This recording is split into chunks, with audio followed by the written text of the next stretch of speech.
Good morning friends. कैसे हो आप लोग? बढ़िया। ठीक है ठीक है ठीक है फ्रेंड्स। आज लेंगे sum number 15, Gopi Kishan and Ram. ठीक है।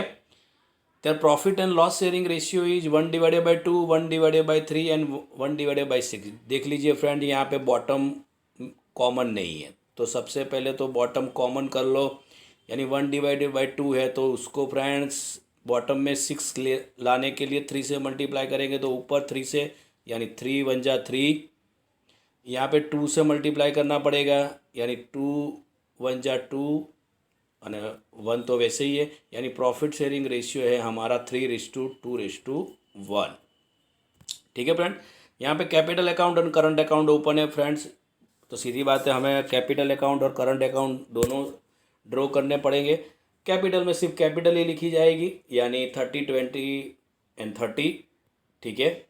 और जो भी पार्टनर रिटायर हो रहा है उसका कैपिटल अकाउंट क्लोज करके हम ले लेंगे करंट अकाउंट में। ठीक है फ्रेंड। यहाँ पे रिजर्व प्रोवाइडेड है, तो रिजर्व को भी डिस्ट्रीब्यूट कर देते हैं ओल्ड पार्टनर्स, ओल्ड रेशियो। ठीक है फ्रेंड। चलो, तो सबसे पहले कंटीजेंसी रिजर्व प्रोवाइडेड है, कितना है फ्रेंड्स? 12,000। तो डिस्ट्रीब्यूट कर लेते हैं करंट अकाउंट में 3:2:1 में, यानी ये 12,000 3:2:1 में डिस्ट्रीब्यूट हो जाएंगे, यानी 6,000, 4,000, 2,000 आपको मिल जाएंगे करंट अकाउंट में। ये रहे। ठीक है फ्रेंड। फिर है वर्कमैन कॉम्पनसेशन फंड, वो है 9,000।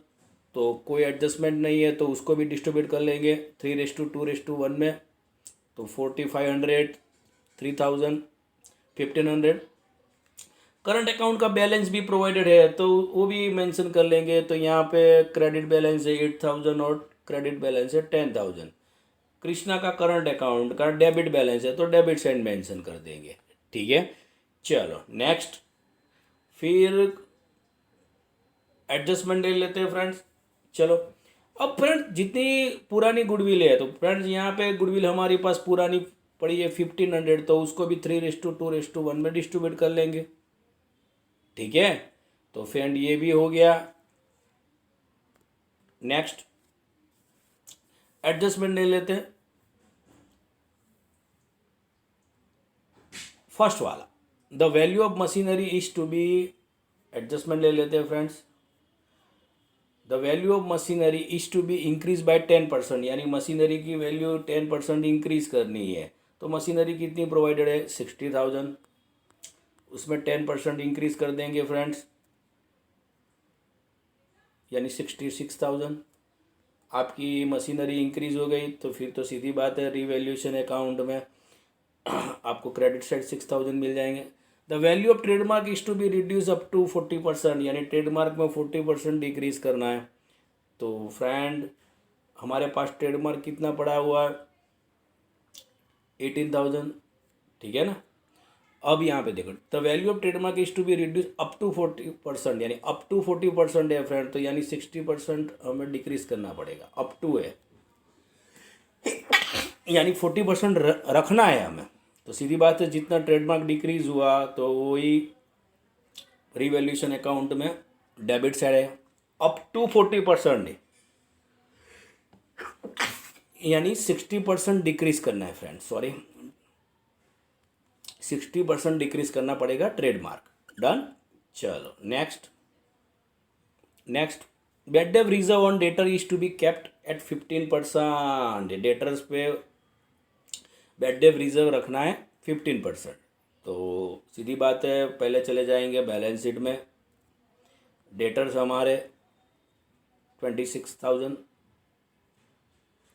और कितना रखना है? 15%, यानी 3,900।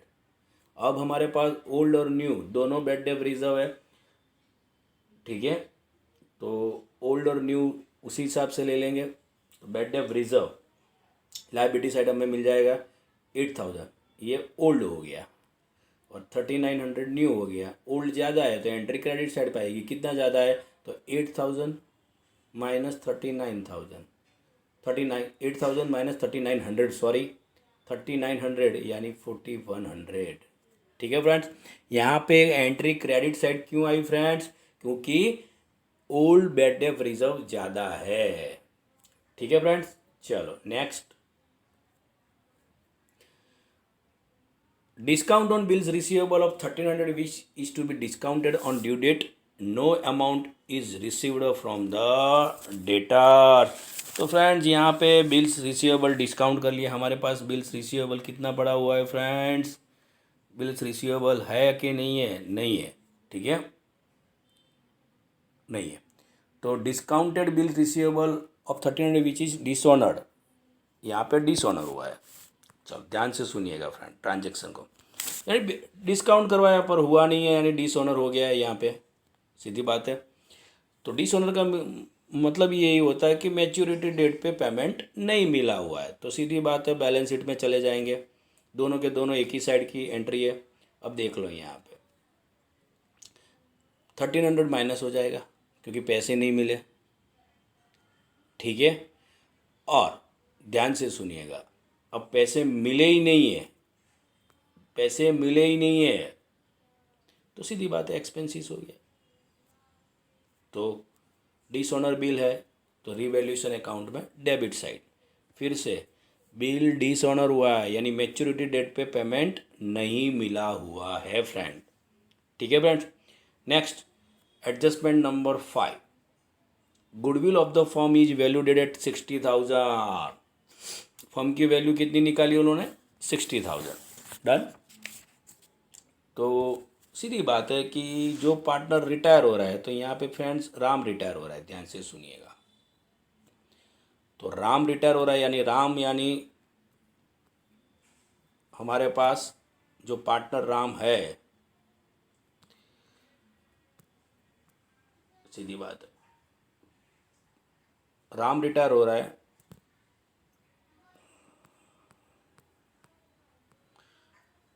लास्ट नंबर का पार्टनर यानी 1/6। राम का शेयर कितना है? 1/6।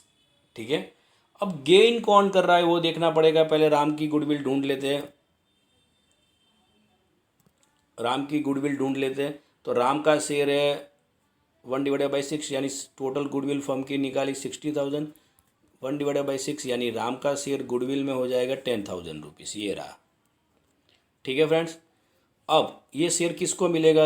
जो गेन कर रहा है। ठीक है, यानी ये शेयर देगा कौन? जो गेन कर रहा हो, यानी जो पार्टनर रिटायर हो रहा है वो लेके जाएगा, तो उसका अकाउंट तो क्रेडिट ही होगा, सीधी बात है, करंट अकाउंट वो लेके जाएगा क्योंकि रिटायर हो रहा है।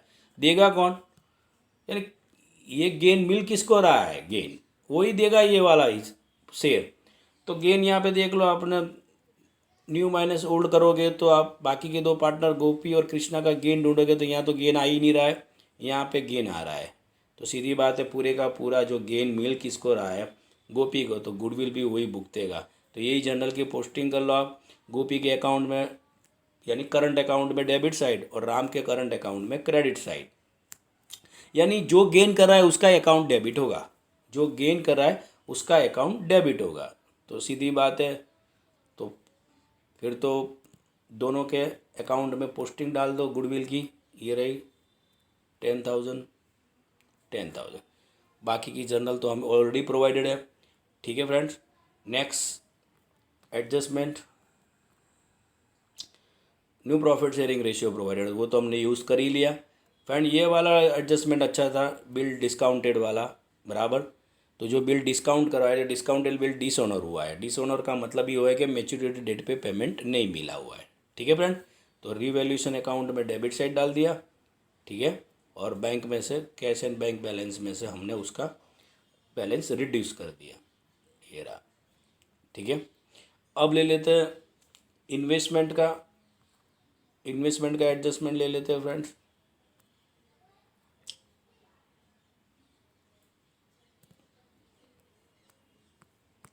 इन्वेस्टमेंट फ्रेंड्स, यहाँ पे मार्केट वैल्यू 15,000 प्रोवाइडेड है, ध्यान से सुनिएगा फ्रेंड्स। तो यहाँ पे इन्वेस्टमेंट फ्लक्चुएशन रिजर्व भी हमारे पास पड़ा हुआ है। तो फ्रेंड यहाँ पे ध्यान से सुनिए, 40 माइनस इन्वेस्टमेंट फ्लक्चुएशन फंड 15,000, तो 40 माइनस 15 यानी 25, ठीक है। मार्केट वैल्यू कितनी है? 15,000। मार्केट वैल्यू आपके पास 15,000 प्रोवाइडेड है, ठीक है। अब कोई एडजस्टमेंट है कि नहीं, फिर से ध्यान से सुनिएगा, ध्यान से। यहाँ पे एक बार रिपीट कर देता हूँ, ध्यान से सुनिएगा। इन्वेस्टमेंट हमारे पास बुक वैल्यू है 40,000, इन्वेस्टमेंट फ्लक्चुएशन फंड है 15,000, तो सीधी बात है उसमें से ही माइनस होगा, यानी 40 यानी 25। मार्केट वैल्यू है 15,000, मार्केट वैल्यू है 15,000, तो सीधी बात है आउटर कॉलम में वही आएगा, आउटर कॉलम में वही आएगा। 25,000 को माइनस करके, यहाँ पे ध्यान से सुनिएगा फ्रेंड्स, 40 माइनस 15 यानी 25 आ रही है। यहाँ पे मार्केट वैल्यू 15,000 है, तो मार्केट वैल्यू आउटर कॉलम में जाती है, वो तो हमें पता ही है, तो बैलेंस शीट में चली जाएगी। मार्केट वैल्यू आउटर कॉलम में 15,000 पर एंट्री कैसे देंगे? तो फ्रेंड ध्यान से सुनिएगा, 25 वाली वैल्यू हमें कितनी मिली? 15 ही मिली हुई है, ध्यान से सुनिए।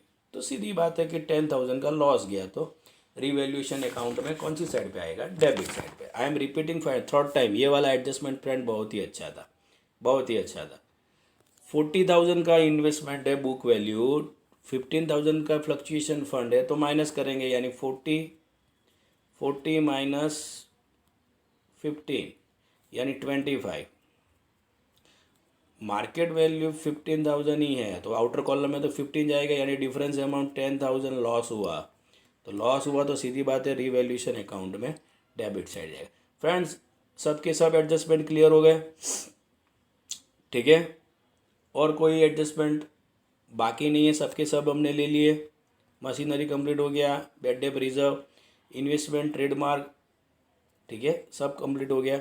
तो फ्रेंड अब ले लेंगे लॉस विच आर डिस्ट्रीब्यूटेड 3:2:1, यानी यहाँ से डेबिट साइड का टोटल कर लो, ये दोनों अमाउंट माइनस कर दो तो हमें लॉस मिल जाएगा। लॉस को यहाँ पे करंट अकाउंट में ट्रांसफ़र कर दो, तो ये रही रिवैल्यूएशन अकाउंट।